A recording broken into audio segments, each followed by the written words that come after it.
يلا عسانا من الأجواد ما ننحرم، ولا من أهل الوفا ولا من الطيبين. وجودهم بالحياة نعمة وقوة عزم، ومن دونهم ما بقى عالم من ميتين.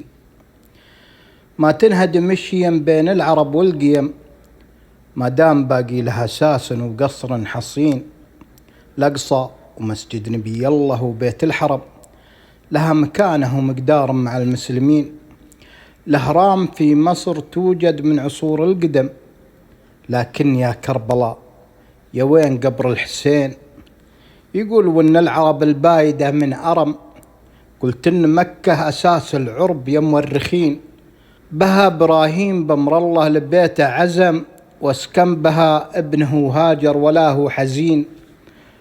لا هو عصى أمر ربها ولفعله ندم، إلا تصبر وقال الله كفيل ومعين. والله جزى العبد دامه الأمر احترم، والجائزة بير زمزم واقبل الوافدين. من بعدها جاد جرهم ثم بنوا الخيم واستوطنوا عند زمزم واصبحوا آمنين. هنا بداية عرب، عقب النصيب انقسم، تزوج ابن النبي حفيدة الأكرمين. بدأت سلالة عرب من بين ظفر ودم، وصاروا قبائل بمكة أخوة قاطنين. إلين جات الرسالة بالقرآن الحكم بعجوزته في اللغة على العرب أجمعين.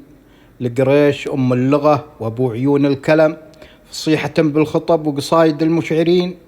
على محمد نزل شفيع كل الأمم، هو خاتم الأنبياء وخاتم المرسلين. آمن به المسلمين اليعربي والعجم، ومن الجزيرة بدا الإسلام للعالمين. الروم منه انهزم والفرس منه انهزم، وبدت حضارة بنو الإسلام عبر السنين. في مهد بدء الرسالة كلنا ابناء عم، ومن بعد ودء الرسالة كلنا حاقدين.